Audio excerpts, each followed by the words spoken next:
طولت او شرحت كتير، لكن اكيد احنا زي ما قلت لكم احنا لاول مره نعمل تجمع ونتكلم في حاجات زي كده، فيمكن الكلام كتير لسه بنتعرف على الحاجات دي، لكن مجرد ما بتتعرف عليها خلاص بتبتدي الامور تعمل.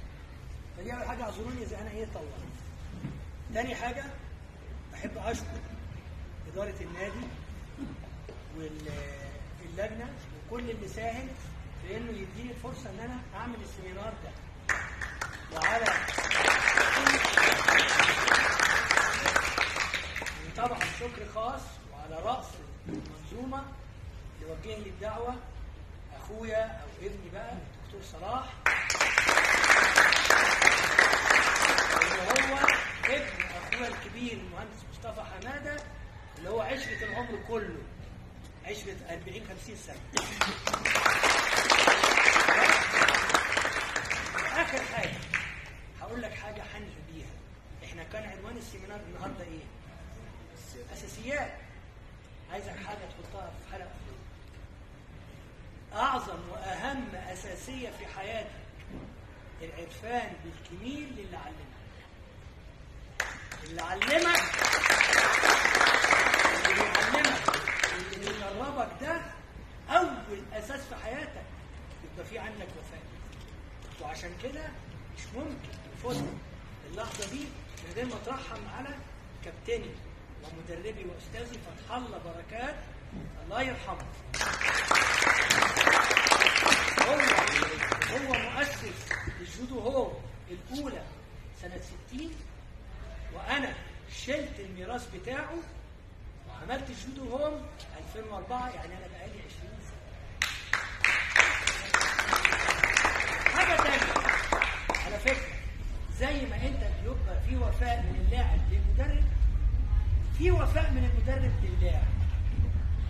في وفاء من المدرب للاعب. اللاعب اللي بيديني نفسه، بيديني وقته، بيديني اعصابه ومشاعره، يحق ان انا ابقى وافق. ولذلك انا برضه ما انساش اترحم على خالد حجازي، مش بصفته اخويا، لا، بصفته تلميذي واللعيب بتاعي.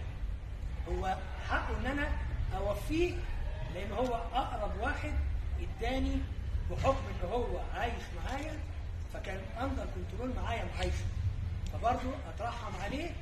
وده برضه للمدربين يا جماعه، ان المدرب لازم اللعيب اللي يدينا لازم على طول يلاقي الرد فعل.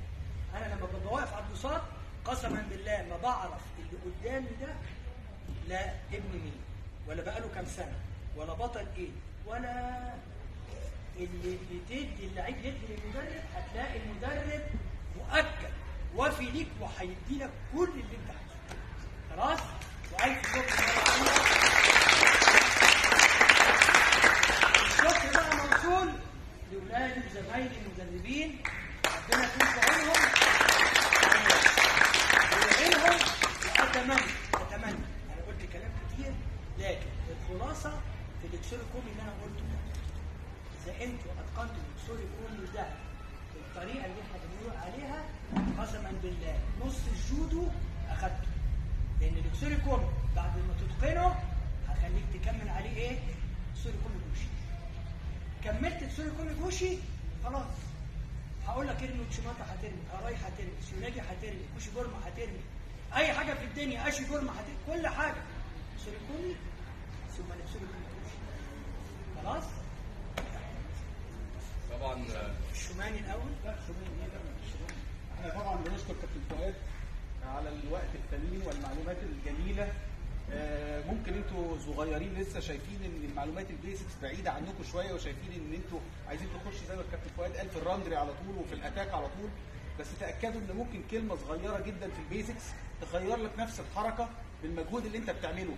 بدل ما انت دايس بنزين وشادد فرامل، تبقى دايس بنزين من غير فرامل، فتلاقي نفسك طاير انت في تمرينك وفي بطولاتك. فالحاجات البيسكس ديت لما تبقى فاهم انت بتعمل ايه وبتعمله ليه وتعمله في التوقيت والاتجاه الصح، اكيد هتلاقي نتيجه مختلفه.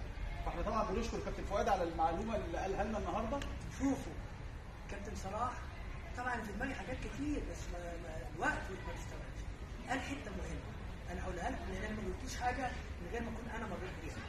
انا دخلت الجودو بليد، دخلت 18 سنه، لكن في 3 سنين تمرين مظبوط، ما فوتش تمرين صح. انا اللي كان سابقني ب10 سنين انا تخطيته بسنين طويله. فانت اذا تعبت شويه سنتين والثالثه هتجني الثمار هترتاح العمر كله. لكن بص ممكن تتعب جدا سنين كتير وتمرين لكن ما انتش على التراك الصح زي ما بيقول الكابتن او الدكتور صلاح، هتتعب والمردود هيبقى ضعيف.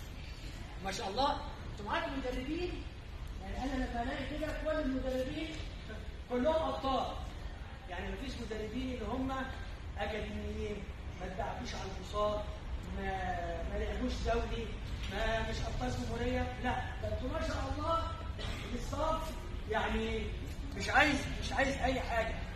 اذا كنتوش تستفيدوا منهم يبقى العيب عندكم. بس هي الجودو عايزه صبر ورجوله. طبعا دكتور صلاح